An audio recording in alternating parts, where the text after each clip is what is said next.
안녕하세요. 직장인 완생을 맡은 뉴시스 사회정책부 고홍주 기자입니다. 네, 안녕하세요. 이번에 불러주셔서 이 귀한 자리 함께하게 된 이윤준 노무사입니다. 네, 우선 첫 사연을 좀 소개를 해볼 텐데요.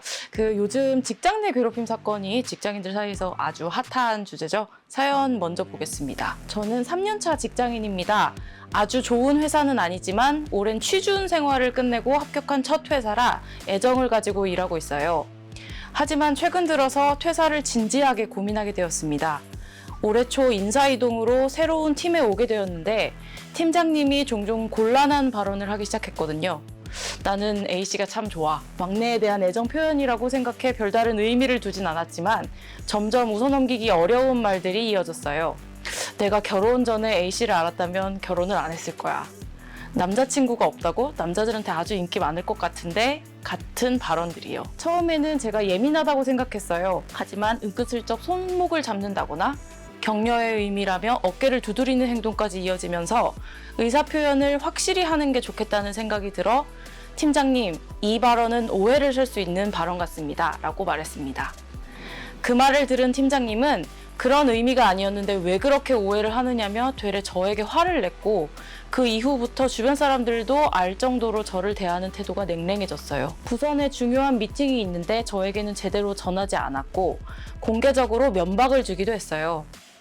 저만 빼고 회식을 한 적도 있고요. 인사평가를 하는 당사자가 팀장이었으니 저의 상반기 인사평가가 좋을 리가 없었죠. 이대로는 회사 생활을 할 수 없다고 느껴서 인사팀의 직장 내 괴롭힘과 성희롱으로 정식으로 문제 제기를 했습니다. 하지만 돌아온 건 사람들의 화해의 강요였습니다. 처음 신고를 받은 인사팀장도 이런 일은 처음 있다면서 정말로 그런 일이 있었던 게 맞냐고 묻기도 했고요. 조사단장인 임원은 팀장이 사과를 하고 싶다는 의사를 피력했으니 사과하고 끝내자고 은근슬쩍 압박을 주기도 합니다. 또 어떻게 알게 된 건지 타부서에까지 소문이 나서 정말이지 다시 회사 생활을 더 이상은 할 수 없을 것 같아요. 이럴 때는 어떻게 하나요? 와, 정말 사연을 읽으면서 정말 난감하다는 생각이 계속 들었는데요.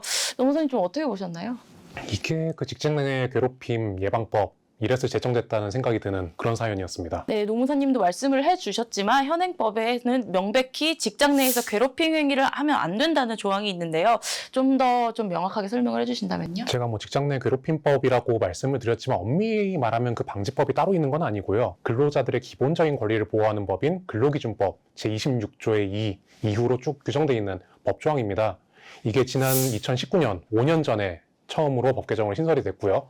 사용자 또는 근로자는 직장에서의 지위 또는 관계 등의 우위를 이용해 업무상 적정 범위를 넘어 다른 근로자에게 신체적, 정신적 고통을 주거나 근무 환경을 악화시키는 행위를 해서는 안 된다고 정하고 있습니다. 네, 정말 소개해드린 사연에 딱 맞는 법 같은데요. 직장 내 괴롭힘이라는 생각이 들면 어떻게 하면 좋을까요? 일단은 사연 주신 분처럼 사내에 신고를 하는 방법이 있고요. 그리고 고용노동청에 신고를 하는 방법이 있습니다. 이게 어느 쪽을 선택하는 게 더 좋다 이런 개념은 아닌데 회사 쪽에 먼저 신고를 하셨다가 아무래도 그 결과가 탐탁치 않으면 그 경우에 노동청을 넘어가신 경우가 많죠. 회사는 이 사실을 인지하는 즉시 조사에 착수를 해야 되고 신고를 이유로 피해자에게 불이익을 줘서는 안 되는데요. 만약에 불이익을 주게 된다면 3년 이하의 징역 또는 3천만 원의 이하 벌금이 과해질 수 있는 꽤 큰 범죄인 거죠. 네, 사연을 보내주신 분의 경우는 좀 어떤가요? 법에 따라서 잘 조사가 된 것 같으신가요? 안타깝게도 제 입장에서 봤을 때 절차가 충분히 잘 지켜지고 있다라고 보기는 어려운 것 같고요. 특히나 이런 조사단이 꾸려진 것 자체는 잘된 부분인데 화해를 강요하거나 이래서는 안 되는 거거든요. 그건 어디까지나 피해 근로자의 자의에 따라야 되는 것이고 임원도 또 다른 상사인데 이분이 화해를 하라고 강요를 하면 이것조차 직장 내 괴롭힘, 흔히 말하는 2차 가해가 될 수도 있습니다. 그리고 두 번째로는 소문이 났다는 부분, 여기도 문제입니다. 원래 직장 내 괴롭힘 사건 조사할 때 조사 과정에서 알게 된 내용, 이거 외부에 발설할 수 없게 돼 있어요. 법 개정이 되면서 2021년부터 들어온 내용인데요. 만일 사연 보내주신 분 본인이 자발적으로 외부에다가 공표를 했다면 모를까, 그렇지 않았다고 하면 조사 과정에서 누가 들은 거를 말을 전했다는 건데 그러면 안 되는 거죠. 그럼 이 경우는 좀 어떻게 대처를 할 수 있을까요? 정식으로 문제 제기를 해야 됩니다. 피해 내용을 외부에 알린 사람은 500만 원 이하의 과태료 부과처분을 받을 수가 있어요. 그래서 이 경우에는 노동청 진정을 통하시는 게 가장 빠른 해결책이 될 거고요. 진정을 넣으시게 되는 방법은 두 가지가 있습니다. 노동청에 직접 찾아가시는 방법도 있고 아니면 국민신문고 등을 통해서 온라인 접수를 할 수도 있는데 양쪽 모두 담당 근로감독관이 배정이 되고 이분이 출석 요구를 하실 거예요. 출석하셔서 상세하게 어떤 일들이 일어났는지 설명을 해주시면 됩니다. 근데 이분들도 워낙에 좀 바쁘시다 보니까 실무적인 입장에서는 미리 좀 시간대별로 정리를 해서 가시면 근로감독관님도 좀 빠르게 일 처리를 할 수 있고 신고하시는 분도 진정인 분도 본인이 이야기하고자 하는 말을 좀 소상히 이야기할 수 있는 그런 기회가 될 것 같습니다. 사연에서 보듯이 직장 내 괴롭힘 사건 조사는 일단 고용노동청이 아니고 사내에서 이루어지는 것 같은데요.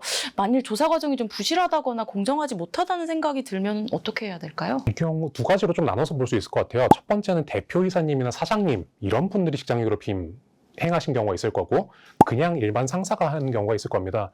대표이사님이나 그런 사장님 같은 분들 이 직장 괴롭힘 했을 때는 사실 인사팀에서 제대로 조사하기가 굉장히 어려운 특성을 직장인분들이라면 다 이해를 하실 거예요. 그렇죠.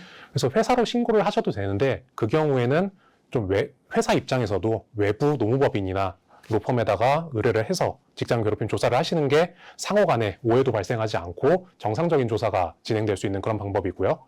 반면에 일반 상사분과 트러블이 생겼다. 그래서 직장 괴롭힘이나 성희롱 신고를 하겠다라고 하면 그 경우에는 그냥 인사팀에 우선 찾아가신 다음에 진행이 제대로 안 된다라고 하면 노동청으로 가시는 게 일반적인 수순입니다. 네, 노무사님 그러면 저희 제보자분 말고도 이런 일을 좀 겪은 직장인들이 많을 텐데요. 혹시 맡았던 사건들 중에 비슷한 사건이 있을까요? 저희 법인에 접수되는 사건 중에 이런 케이스들이 꽤 됩니다. 그래서 조금 나이 있으신 상사분들, 뭐 남자분도 있고 여자분도 있는데 좀 이제 새로 들어온 신입 직원이라든지 같은 팀원이라든지 이런 분들한테 혼자 연애를 하신 경우가 종종 있어요.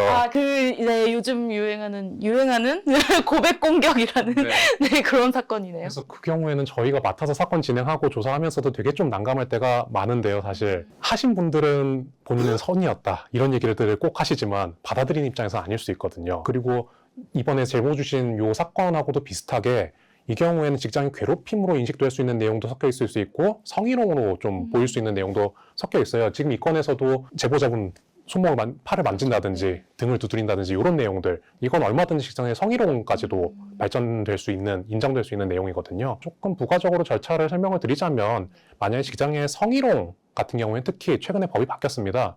그런가요? 네, 지금까지 말씀드렸던 내용에서는 주로 이제 노동청에 신고드리는 거 진정 넣으시는 거를 말씀을 드렸는데 최근에 직장 내 성희롱 같은 경우에는 노동위원회까지도 갈 수 있게 법이 개정이 됐어요. 그래서 사실은 이게 아직까지 건수가 그렇게 많지는 않습니다. 홍보가 많이 된 사항도 아니고 그리고 진정으로도 충분히 문제가 해결 많이 돼서 그러신 것 같기는 해요. 근데 조금 더 여러 명의 위원들과 함께 그분들의 판단을 받아보고 싶다라고 하시면 노동위원회에 판단을 맡겨보시는 것도 하나의 선택지가 될 수 있을 것 같습니다. 이렇게 직장인 완생 첫 번째 사연을 소개를 해드렸는데요. 좀 확실히 직장 내 괴롭힘 사건이 최근 많은 주목을 받고 있는 것 같습니다. 고용노동부에 따르면 법 시행 이듬해인 2020년 5,823건이던 접수 건수가 지난해 1만 960건으로 2배가량 늘었다고 해요. 하지만 접수 후 실제로 과태료가 부과된 거는 1.3%에 불과하고요. 검찰 송치된 비율도 1.8%에 불과하다는 통계가 있습니다. 그래서 여전히 현장에서는 조금 혼란스러운 것 같습니다. 네, 직장 내 괴롭힘 굉장히 좀 익숙한 단어이긴 하지만 여전히 현장에서는 조금 혼란스러운 것 같습니다. 직장인 완생은 모든 직장인이 즐겁게 직장 생활을 할 때까지 함께하겠습니다. 많은 사연 제보도 부탁드립니다.